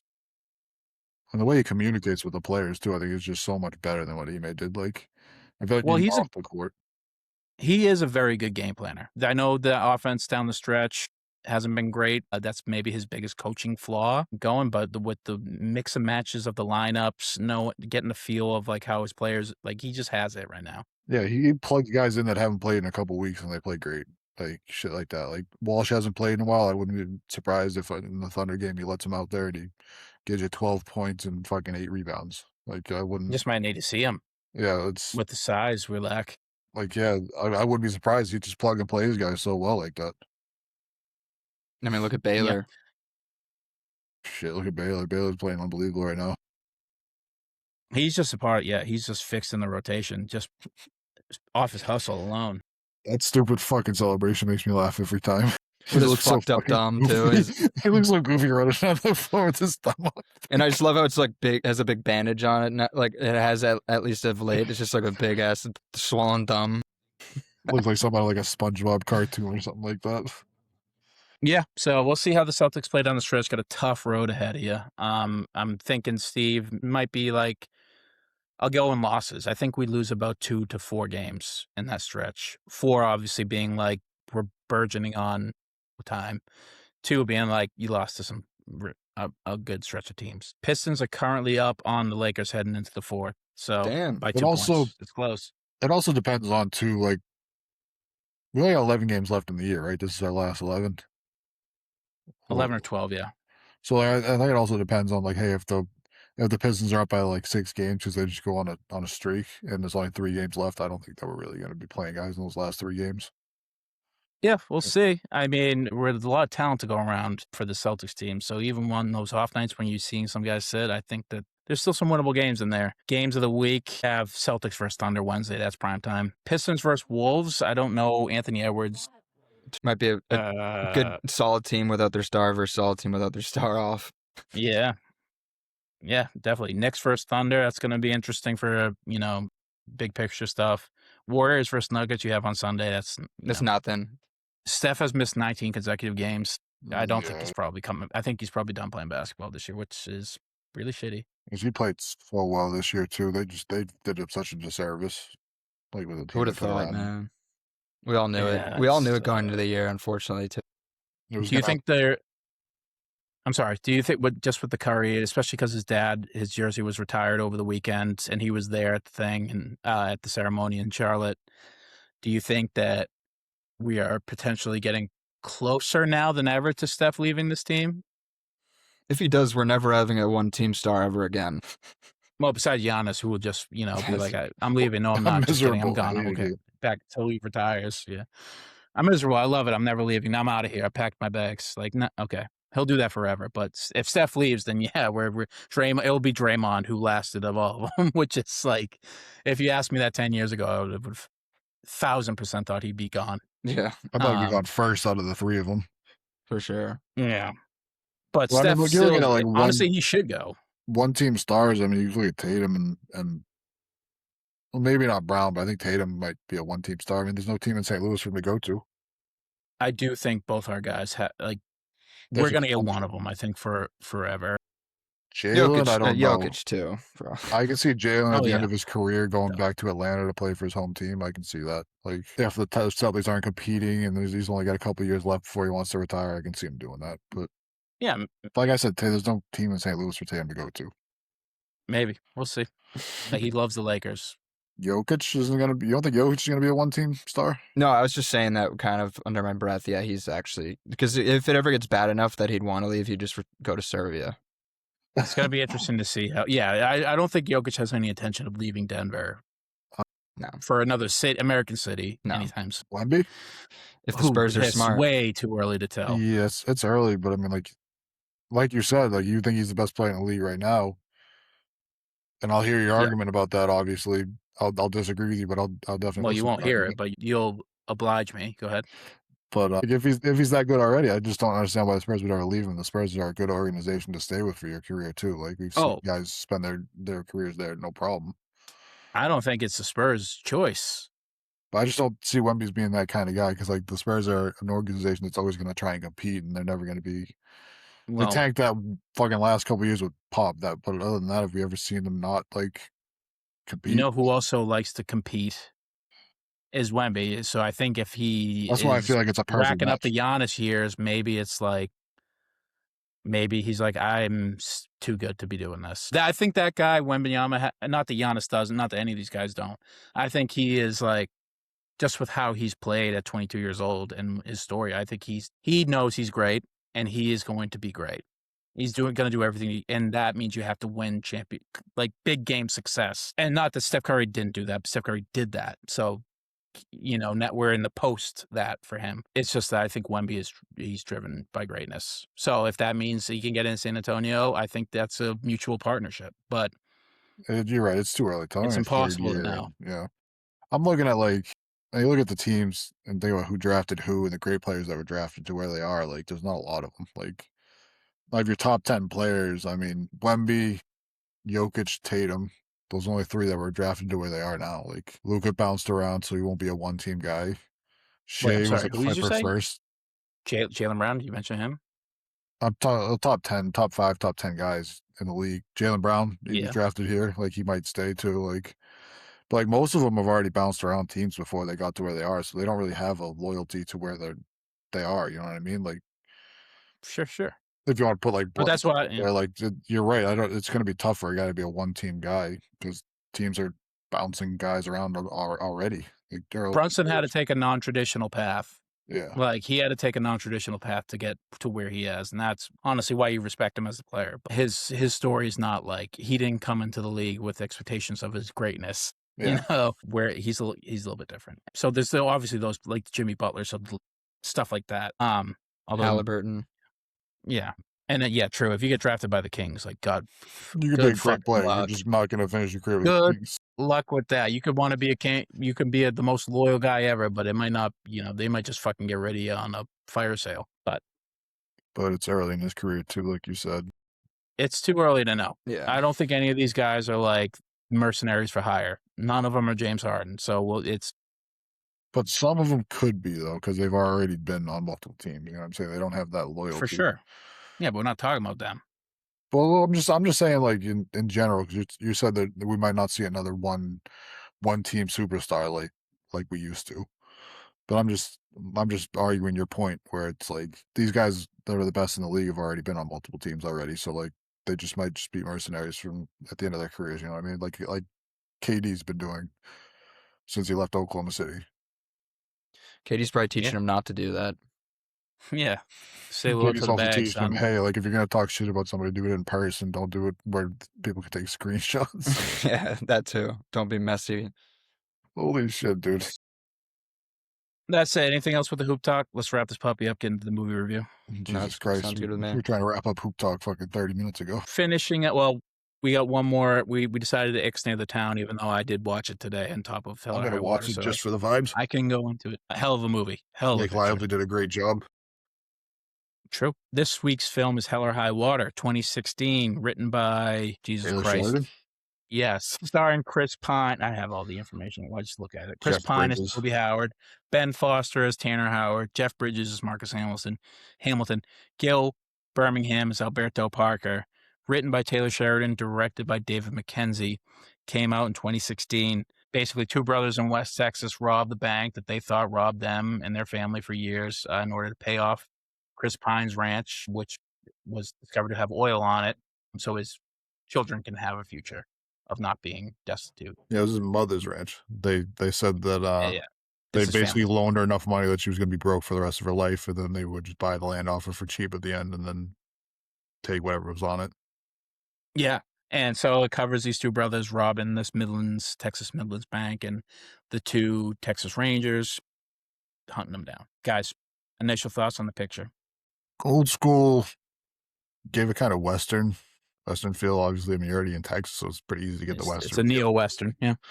But I do feel like the movie kind of dragged on a little bit longer than it needed to. Like there were some Really? parts that were a little bit slow, but overall, I think this love the movie is lean and mean. It's like only an hour and 38 minutes long, right? It's not that long of a movie. I still think there were some parts that were a little bit slower, but I mean, I'll watch anything with Chris Pine and what did you say the brother's name was? I'm sorry, it's Ben Foster. Ben Foster. Ben Foster's great. I think he needs to be in more shit. He steals the show in this movie for sure. Unbelievable job, just playing a fucking absolute lunatic. A Like, bastard. The whole time would- you're like, how is he gonna fuck this up for Chris Pine? yeah, I mean, like, you would have thought that he was like a fucking cokehead the way that like he moved the whole movie and he was sweating the Well- whole movie and everything like that. Like, He does coke in the movie, doesn't he? I don't Like remember. when he's at the casino with the desk lady. Maybe he might have done that. I think part. it's like heavily implied that he's not stable in that way. He's not The stable movie's an hour anyway. and 40. The movie's an hour and 42 minutes long. It's pretty lean to me, but we'll go back to that anyhow. Jay, what did you think? I thought it was great. It's definitely a slow burn of a movie with like a really loud climax. Like obviously there's some action in between, like but very limited. And I definitely enjoyed it though. It's just a slow burn, getting to know the two brothers, and then switching to Bridges and his partner. I definitely did like it a lot. It's not. I feel like it's very it's different than a lot of heist movies in that way, that it's a very slow burn to the end, and then the climax not even necessarily like a heist itself. But I did enjoy it a lot, especially because like the actors. I mean, Bridges kills it too. That's for sure. And the cinematography was great too. Jeff like, Bridges is awesome, and absolutely. yeah, like the sprawling shots of the Yeah, West. I mean, this is part of the Frontier trilogy. Just agreeing. Just the sprawling shots of the West and like like the cinematography of the West definitely worked with the slow burn. I felt It's very like a empty movie. Like it's very much like scenic shots, right? Of like it's West Texas, and it really does show you that it's, although it was shot in New Mexico of all places, but it does feel empty and desolate. Like it gives that vibe that this used to be something and it's dead now, and people are picking at the carcass. And so this is part of the Frontier trilogy. This was written when Sheridan was writing Sicario. Wind River, which is also a great film, and this one, Hell or High Water, exploring the lawlessness in America's modern day frontier. It's pretty perfect in terms of heist movies. Like you said it gets slow at time, but I love every second of dialogue between all the characters. I think that there's rarely a scene where it's like, I think that should have been cut. Although you might disagree. It's just that I think the real meat of the philosophy of this film is in those dialogue scenes. And then it hits you with some pulse pounding action. Like the shootouts are, I was listening to it on my little fucking computer Bose speakers, and when Ben Foster comes out and with the machine gun and he's shooting at the cars, like you can hear the thumping of the bullets as he's firing. It's like an intense last 20 minutes for sure. And yeah, I guess it's a bit slower, but they start the film off with a robbery. Mhm. And then they, it's sort of Den of Thieves, right? Where they start with like post pounding, and then they flesh out the story, and then they do the climax where the banditos and the coppers hit each other. I really like that one scene at the gas station though, when Ben Foster's just like antagonizing the guy in the fucking Challenger. Yeah, He's like, "You think there's fucking two of me?" And then fucking he's Chris like, there could Pine's- be 10 of you, pal. Chris Pine goes up behind him and just beats the dog shit out of him and tosses the guy. He's like, "Hey, you remember the guns? Maybe there's soap for you at all, huh?" My favorite part about this film, besides the relationship between the brothers and then the Rangers, is like the take that, and I think that's why Gil Birmingham, who plays the Comanche Texas Ranger, his character is really the best part. Just explaining how like the people hit their land from them, and he sees the ebbs and flows of like, there's always a new person seeking to like gold on the frontier and is going to take it by hook or crook at gunpoint or pinpoint. And he's able to view it all sort of from the perspective that it happened to his people. And he has to deal with the ribbing of Bridges, who's like constantly making racist, like native jokes at him and Mexican jokes at him. And so it sort of just shows the frontierness, like wildness of the cops and robbers. There's always going to be cops and robbers. These guys technically protagonists, right? They're doing the right thing. The bank is the bad guy. Everybody hates the bank. Even the regular people who aren't committing crimes hates the bank just because what it's done to the area and them. Even the Rangers talk about hating the bank and how the bank's fucking over everybody. Yeah. And the use of real people, I feel like every other extra was like a person who was in that area of Texas at the time. Like one of the best scenes of the film It's sort of a nothing burger of a scene, other than it shows the two Rangers, bonding. Is when they go into the restaurant and the big old Texas lady asks them, "So what don't you want?" And then they try to he's like, "Let me see here, T-bone steaks," and she really snipes at them and is like, "Some banker from New York ordered trout. He was an asshole or whatever," and and he's like, "What do you have to drink? Sweet tea?" And he's like, "That would, no question." She's just eating him up. And then it just he takes his hat off. He's like, "My word, I tell you what, ain't nobody robbing this son of a bitch anytime soon." That's see that scene, it's arguably the most cuttable, right, Steve, to you? It could have saved him now, but that is really where the writing shines, and it shows just the fucking wildness of the area. People do not like you, Yeah. no matter who you are. They're always got their guard up. Or I like the scene with the waitress that Pine and her were kind of hitting it off a little bit, and then he tries to take the bills, and she's like, "Fuck you! This is half my expensive mortgage. What are you gonna take the roof over my daughter's head?" Like that, kind of in the same lane, of everyone just hating the bankers in one way or the other. It's the key scene in the plot, right? Because she never cooperates as a witness, because she could have ID'd Chris Pine as being there the day of the bank robbery, and that would have been the key linking evidence, but she did not want to cooperate because she told the ranger that $200 is like my mortgage. So I got most of the feed, and you just took it as evidence. Yeah, Fuck you. she could have ID'd Yeah. both of them, Ben Foster and Chris Pine's character, and she was like, "Nope, you're Foster fucking was over dead. my family, so why am I going to help you?" Yeah. Whatever they were doing, legal or not, I was going to be able to feed my kids, and that's not my problem. Yeah, it goes to show the distrust that you have on the frontier, being out there all on your lonesome. There's constant. It doesn't matter. People like to vilify a certain thing, but anything could get you, from the wildlife to the Comanche Indians to the banks. It just shows that to be out there, to live out there, you have to be a certain type of heart, and I think that shines in this film. From Ben Foster, who's a fucking psycho, to Chris Pine, who's just a stoic, just trying to be a good dad, who's not rooting for that guy type of protagonist. To the cops who are actually trying to stop crime. Even the first banker that they robbed, the first teller, she's like, "Oh, what? It's your first time? You never done this before?" Yeah, you ain't guilty of nothing but being stupid. Yeah. She's like, "You can leave. You can not do this. And I won't do anything about it." Even she's fucking hard ass. It was great to see start to finish all those characters like that, and obviously the crescendo of the film with the shootout up on the hill and the deputy dying or the ranger dying. That was the first time I watched that. That was a shock to me. But if you go back and you watch, he predicts his death by talking that way about Jeff Bridges' character dying. He says it to him all the time.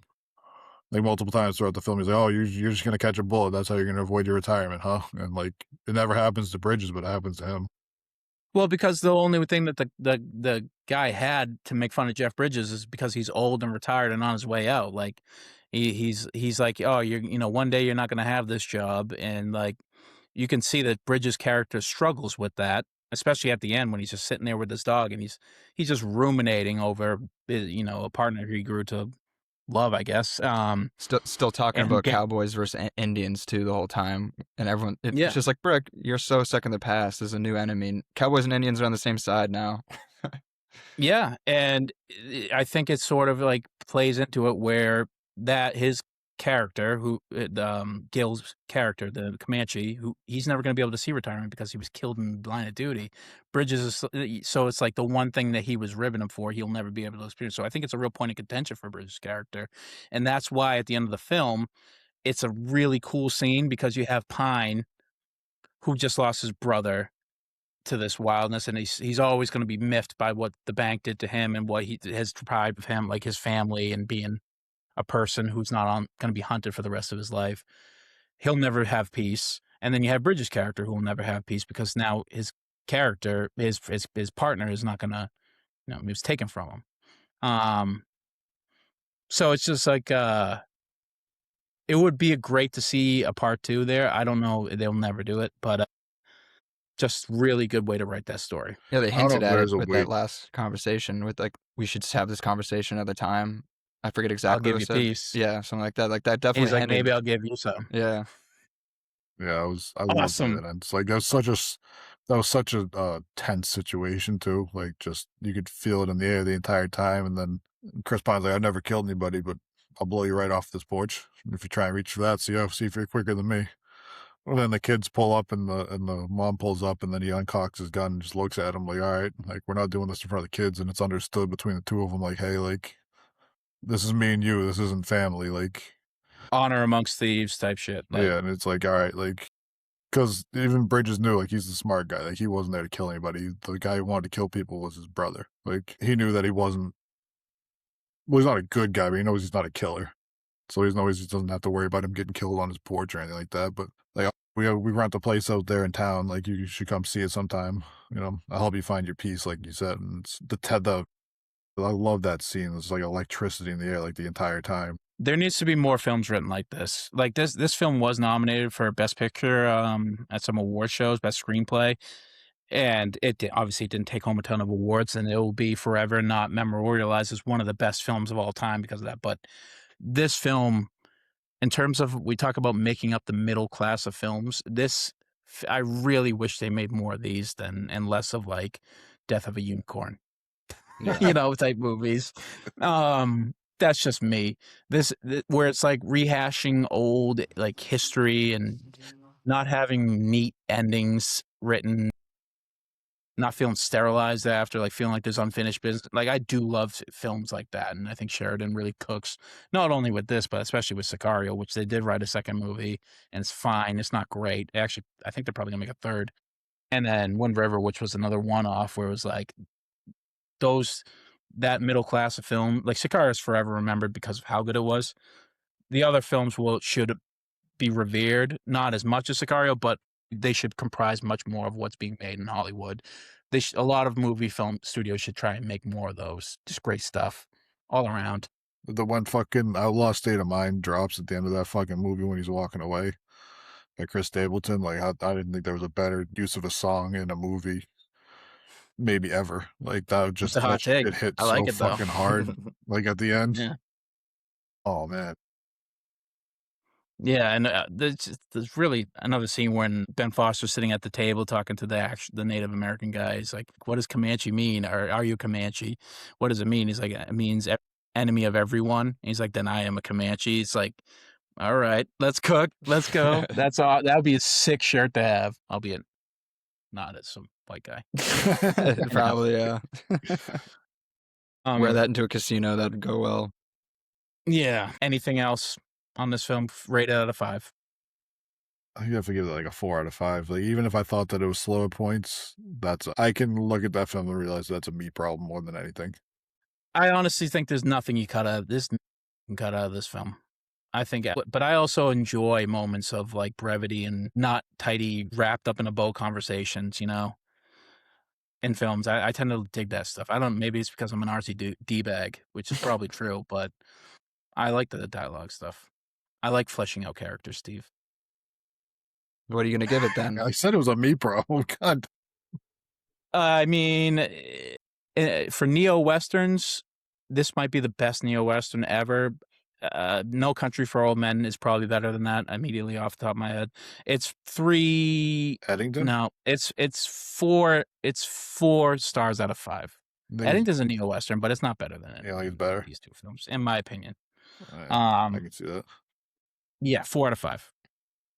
Yeah, 4 out of 5. I was thinking 4 too. Maybe to be a little different, I'll go 4.1. I was gonna say, have you all seen the Frontier trilogy? Every film. I've seen Wind River forever ago, and then Sicario was the third one of it. Yeah, so I've seen all 3. I haven't seen Wind River in forever. That was dude that got hit by the snowmobile or whatever. Jeremy Renner, who's in the town, dude. Yeah, true. Who, by the way, is the best part about the town. He's just, I hang on every scene of his in the town. He's just the best. Jem, just the best in that movie. Besides the point. I enjoyed the trilogy. I thought they were all pretty good. I watching them, I would have never guessed it was the same guy doing all 3, which is pretty impressive. Yeah. I mean, Sicario it stands out because it's a, premier director paired up with a premier screenplay. That movie is so fucking sick. Yeah, I was gonna say Sicario. I was gonna say rank them, but I think it's fairly simple to me. It's Sicario by a 1, mile, and then it's this second, and then Wind River third. yeah. Wind River's really good too, though. Maybe I'll have to go give that a rewatch on my own time. Because next week we have the granddaddy of them all, the film that inspired every heist film in the modern era, Heat, 1995, starring Robert De Niro, Al Pacino, Tom Sizemore, Val Kilmer, John Voight, Natalie Portman. It's a litany of people. Tom Danny Trejo's in Sizemore. there. Yep. Directed by Michael Mann. It is a long, boy, it is 2 hours and 50 minutes, but Oh boy, it's worth it. It's a great film. This might be a I'm two-parter excited to for me. dive into it. It's the first time De Niro and Pacino shared screen time. It's history in the making. So that will be it for next week. Heat. Excited. We're doing our Heat rewatchables, and the reheat, all that. We're coming for you, the rewatchables. Yeah. But this has been the Banner Report, and we are diehard Celtics fans here. So we'll wrap up by saying, "Go C's, Let's go, baby. go Pats, Go Boston. go Red Sox." Yes. Go Bruins. Go Boston. Fleet Everybody, too. yep. Everybody, stay safe out there. I know times are getting a little rocky, but be nice to each other, and let's go. Big game Wednesday. Big tilt Wednesday. Mm-hmm. Let's get it going here, boys. Set the fucking tone. Set the Let's fucking win. tone, boys. Big game coming up here, boys. Set the tone here, boys. Who's going to set it? And it's going to be our guys, JT and JB. So until then, this has been the Banner Report. I've been Cody. I'm joined by Jacob and Steve, and we are out of here. Love you guys. Bye. Bye.